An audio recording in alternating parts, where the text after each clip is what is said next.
Garde à vous. 1, 2.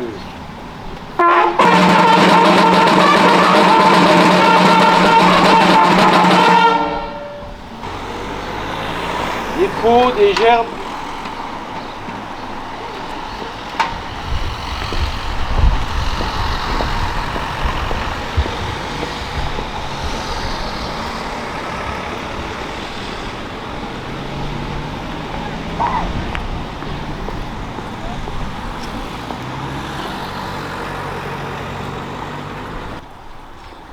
Aux morts.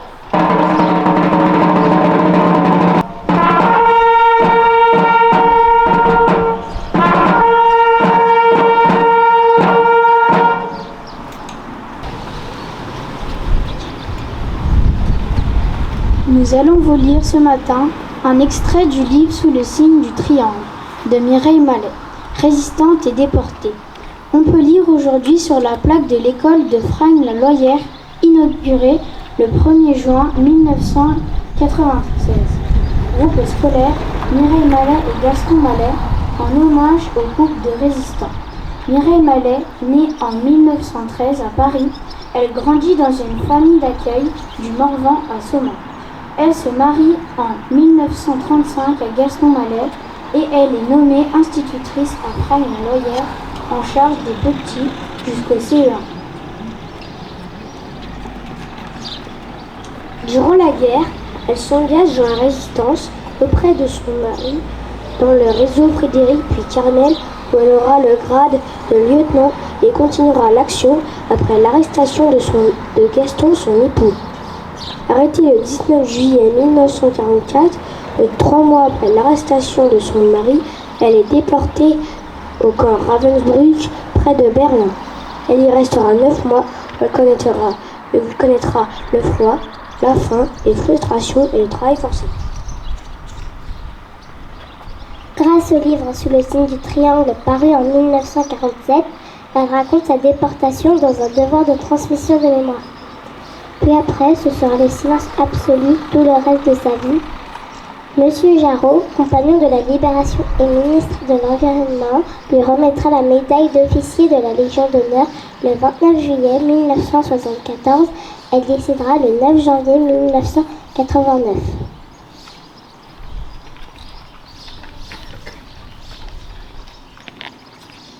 Une toute petite école de campagne se composant de 2 corps de bâtiments qui groupent classe et mairie, séparés par une cour herbeuse plantée de platanes. Mon mari et moi en sommes les instituteurs et Pierre Gauthier, le secrétaire de mairie. Tout autour, ce ne sont que des champs. En face, à quelques 500 mètres, le canal du centre. En arrière, les bois. Mairie et école desservent 2 communes rurales, Fragnes et La Loyère, composées de fermes qui s'éparpillent à travers la campagne sur un rayon de quelques kilomètres. Nous vivons l'avant-guerre et chaque jour, sous le couvert des platanes, ce ne sont que cris et rires d'enfants, de cultivateurs qui n'éprouvent point ici l'impression d'être des oiseaux en cage, ainsi que le son ceux des villes. Tout autour d'eux, ils peuvent apercevoir leur père ou leur frère vaquer à leur occupation saisonnière. Ce sont les labours, les semailles, les moissons qui se déroulent rituellement du printemps à l'automne. Comme toile de fond, les contreforts lointains du Morvan et les premières pointes des coteaux de Bourgogne. Et la vie s'écoule ainsi, monotone et champêtre, au milieu des enfants. Ils grandiront à leur tour et s'en viendront un jour pousser la charrue à côté de leur petite école, toute bruissante de gaieté insouciante. Mais les heures sombres approchent. C'est la mobilisation, c'est la guerre. Mon mari part et je reste seule avec mon fils Jackie. Dans quelques mois, il naîtra mon petit Jean-Claude. Toutes les petites têtes qui m'entourent ne se doutent pas du drame qui se joue, qui va s'amplifier et se terminer de façon victorieuse. Sans doute, mais combien douloureuse. Les fermes se vident des hommes jeunes et valides. Puis c'est la triste indication de 1940 et l'organisation méthodique de l'occupation. Les premiers moments de stupeur et d'effroi passés, et le pays se ressaisit.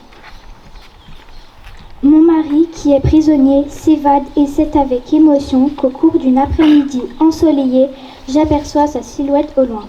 Elle grandit, grandit et se rapproche. C'est un moment de bonheur et tout de suite, nous allons sentir douloureusement le joug de l'occupant. Les journées sont pesantes. Mon mari, dont l'activité débordante ne s'est jamais satisfaite de stériles lamentations, va se mettre promptement au service de la France qui vient de s'affirmer à Londres.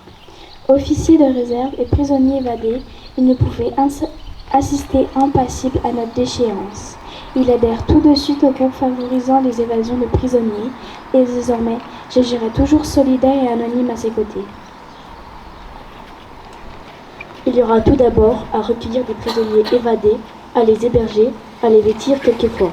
Il y aura les réunions secrètes, propices dans le parfait isolement de la petite école. Il y aura les renseignements à obtenir et à grouper pour les postes clandestins. Mais il y aura aussi les alertes, alertes de jour et de nuit, l'insécurité continuelle qui déprime à la longue.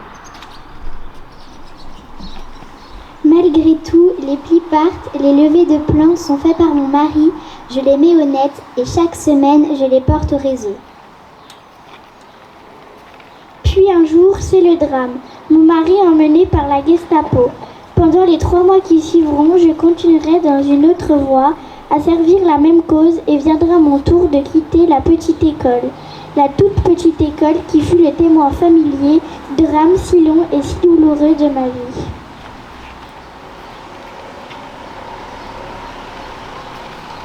Des femmes.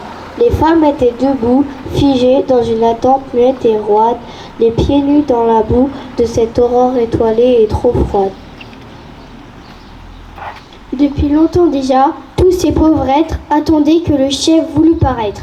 Les femmes étaient courbées sur la pelle ou la bêche ou la brouette pleine, les mains lasses et rongées par le vent mouillé, de pluie ou bien de neige.